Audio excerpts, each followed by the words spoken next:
Everything is new. I'm sitting at a mahogany desk that I bought for studying and schoolwork, although I usually just end up sitting on the floor regardless of what I'm doing. But today, at this moment, I am sitting at this desk so that I have a perfect view out the window to my left. For the most part, the window is closed, with the exception of letting sunlight escape through the cracks of the blinds. Occasionally, the window lets me have a glimpse of my neighbors as they go about their day, whether it be from my spot on the floor or my current spot at my desk. At this moment, a neighbor whose name I don't know, but I like to improvise in my head. Today, her name is Eliza. Eliza is bracing the rain to pull a seemingly heavy cardboard box out of her new car. She recently changed from a really beautiful sunflower yellow Jeep, and it was the kind of Jeep you could take the top off of and just let the wind and sun embrace you while you listen to music that reminds you of everything good. At least, that's what I imagine it would be like to drive a sunflower yellow Jeep. I want to ask her why. Why would you give up such freedom for a small, gray, compact car? Her new gray car doesn't cut through the color of the clouds looming over the apartment building, and it reminds me of her eyes. In passing, I've seen her bright blue eyes that tend to pierce through the frown I accidentally happen to carry in my expression when I'm coming and going from my place. Without a word in passing, I meet her eyes, and I smile, and then she smiles, and we continue about our days. However, as I watch her unload that heavy, mysterious cardboard box onto the damp pavement next to her new, small, gray car, her eyes seem to hold a sadness, and the image fades into the background of the passing rain clouds. I take a moment to grieve for her as I watch through the cracks in my window as she slowly drags the cardboard towards the stairwell we pass in.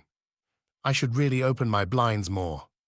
I should open them all the way and lift the window up so the wind can make its way into this room and so the sun can light up the beige of my walls.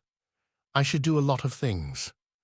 I hope my neighbor is okay, and I'm making a mental note to make my own eyes a little more inviting for our next encounter in the stairwell. The sun is starting to break through the clouds in the sky, and I dare to think maybe in my neighbor's box was a window. Maybe I should tell her it helps to leave the blinds open. I gather my things and leave, bracing against a chill and what lies in store today. Back when things were different, my mother and I lived in a gated community, just outside of the city. I guess you could call it the suburbs, at least that's what Levi calls it. Levi says it's boring, and that all the houses look the same, all beige and light yellow, and every shrub the same shade of pale green. I didn't mind, though. It was where I met Levi when I was 10. It's where I learned to ride a bike, and it's where I would pretend I was going so fast that all the houses became a blur.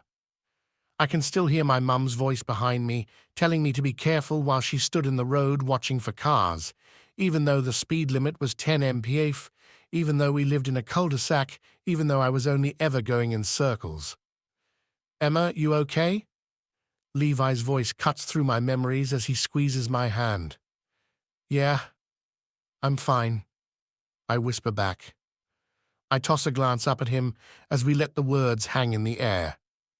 Fine is a strong word, and as I look up to remember where we've arrived, it's like I can almost see the words pinging off the black umbrellas surrounding us.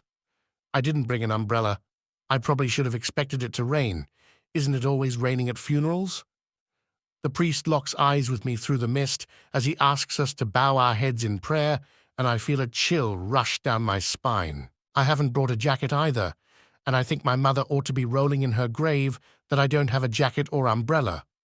At least, I think she would be rolling in her grave if they would lower the casket already.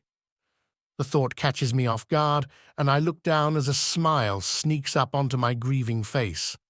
I lean into Levi as my body begins to shudder, trusting that he'll mistake it for tears. I feel his arms sweeping me to a nearby tree, out of view of the family and friends gathered here today. He is always at the ready to be chivalrous. It's okay if you need a break.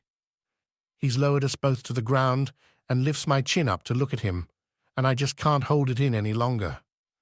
I throw my hand up to my mouth as I burst out laughing. The shocked look on his face just makes me laugh harder. What?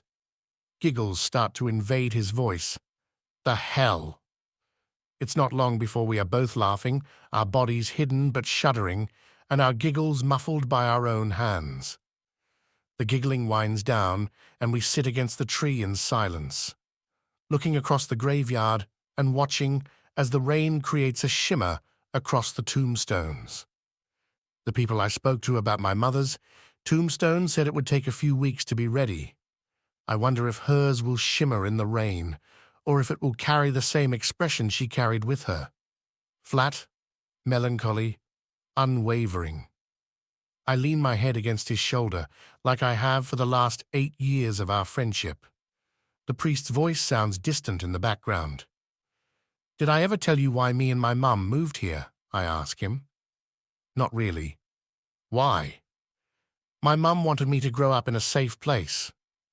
Levi stays quiet, and I reminisce about my mother dressing me so carefully for bad weather, the layers of rain jackets and coats. I remember how she would nuzzle her nose against mine when I complained about having to wear a helmet, and she would tell me it was better to be safe than sorry. I remember the fighting match we got into when I got the acceptance letter from a college in Chicago, and she said it was too dangerous. I remember wanting to put up more of a fight, tell her I could handle it, that I could be safe. But my argument was cut short when she brought up my dad. That was around the time her face changed, our lives changed. It's better to be safe than sorry. I break the silence again. It's just so ironic, you know? Except now I'm crying, and I can't stop crying. Levi holds me behind the sycamore tree as I sob. I don't understand why she wasn't wearing a seatbelt. I can't. Levi shushes me as I bury my face into his coat. When the ceremony is over, Levi takes me home and helps me to bed. The house is so quiet that I ask him to stay, and he does. He makes his bed on the floor, like the gentleman he's always been. I'm tempted to ask him to climb into my bed with me, if only for the comfort of his touch, but I don't. I wonder what I'll do without him in Chicago.